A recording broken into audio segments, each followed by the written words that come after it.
देखिए, आज हम आपको भौतिक विज्ञान में हम आपको बता क्या रहे हैं। जैसे कोई धारावाही चालक है। धारावाही चालक मतलब यह है जिसमें धारा का प्रवाह होगा तो वह धारावाही कहा गया, और प्रवाहित हुआ तो चालक कहा गया।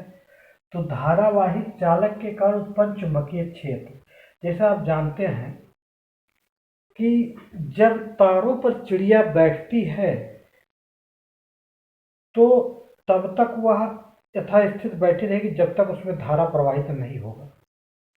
लेकिन जैसे उसमें धारा प्रवाहित आएगा या करंट आ जाएगा, जिसे करंट कहा जाता है, जैसे धारा प्रवाहित होगा, करंट आ जाएगा तो चिड़िया अपने आप पंख को कुछ समय के बाद फड़फड़ाने लगेगी, यानी उनकी स्थिरता भंग हो जाएगी।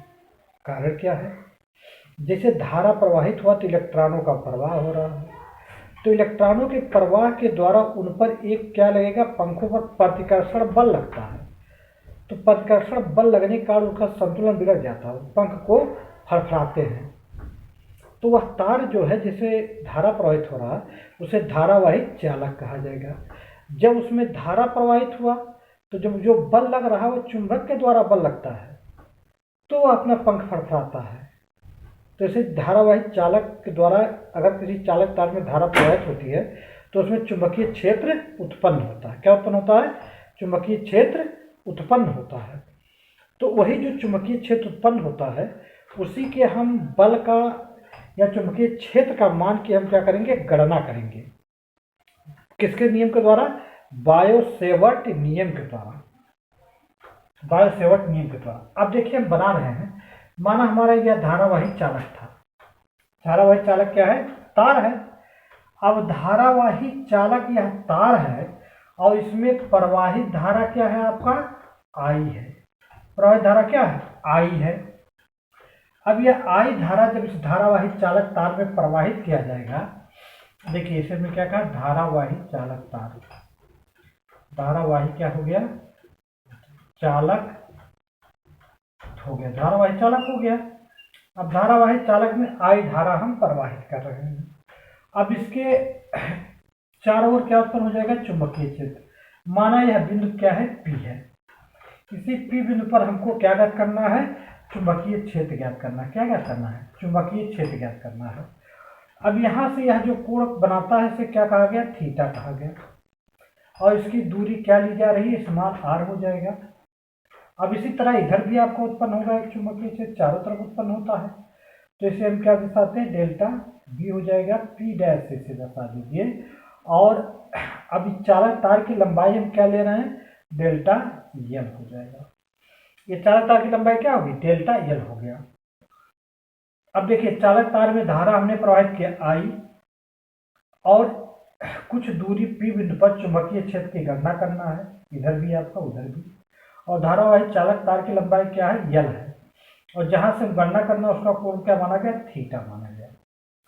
तो चाहे आप इसे बायो-सेवर्ट नियम कहिए या क्या कहेंगे, बायो-सेवर्ट नियम भी कहा जाता है। बायो-सेवर्ट क्या हो जाएगा? नियम कहेंगे। या आप ये कह सकते हैं बायो-सेवर्ट वैज्ञानिक हो जाता तो बायो-सेवर्ट नियम रखा गया, या किसी धारावाही चालक के कारण उत्पन्न चुंबकीय क्षेत्र कहते हैं।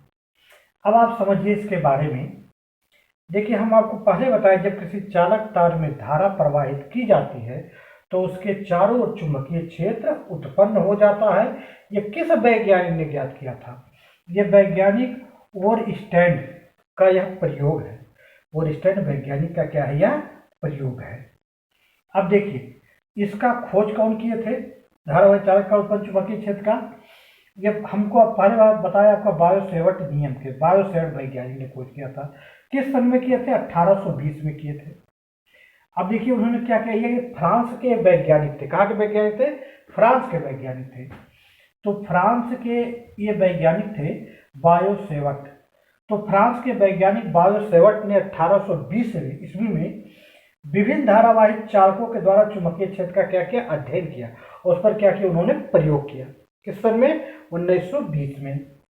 अब देखिए अब इस प्रयोगों के आधार पर उन्होंने निष्कर्ष क्या निकाला कि मान लिया, देखिए जब किसी धारावाही चालक में लघु अयव मतलब छोटा तार लिया गया, लघु अयव डेल्टा एल के द्वारा उत्पन्न चुंबकीय क्षेत्र क्या है बन रहा है, पी बन रहा है। देखिए ये लघु आपका धारावाही चालक लिया गया, डेल्टा एल लंबाई ली गई है, और पी बिंदु पर चुंबकीय क्षेत्र हमको क्या करना है, बी बिंदु पर चुंबकीय क्षेत्र जो है का मान जो है किन किन बातों पर निर्भर करता है। जैसे ये लघु आपका छोटा धारावाही चालक एल था, अब पी बिंदु पर जो चुंबकीय क्षेत्र इसमें उत्पन्न हो रहा है यह किन किन बातों पर निर्भर करेगा, यही इन्होंने संबंध बनाया या यही नियम दिए, इसे बायो सेवर्ट का क्या कहा गया, नियम कहा गया। अब देखिए इन्होंने क्या कहा कि जो पी बिंदु पर चुंबकीय क्षेत्र उत्पन्न हुआ है यह किन किन बातों पर निर्भर करता है। तो उन्होंने पहला कहे क्या, पहला उन्होंने कहा कि यह जो धारा प्रवाहित होती है उसके क्या होता है, अनुक्रमानुपाती, जितने प्रबल धारा उतने चुंबकीय क्षेत्र होगा। तो उन्होंने कहा यह चालक में प्रवाहित, देखिए यहाँ आपको समीकरण बनाना पड़ेगा, यह चालक में प्रवाहित वैद्युत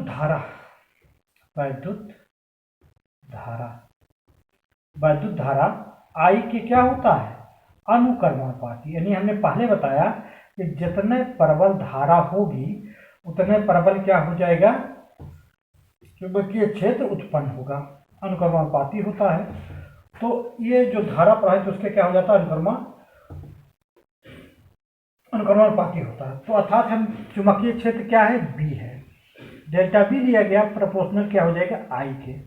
तो पहला इन्होंने क्या बताया कि जितने प्रबल चालक तार में धारा होगी उतने प्रबल चुंबकीय क्षेत्र उत्पन्न होगा, ये पहला उन्होंने बताया। दूसरा क्या उन्होंने कहा, देखिए उन्होंने कहा यदि चालक तार की जो अयव की लंबाई है, जो चालक तार के अयव की लंबाई है या चुंबकीय क्षेत्र उसके क्या होता है, अनुक्रमानुपाती होता है। तो उन्होंने क्या कहा, यह चालक के उस अयव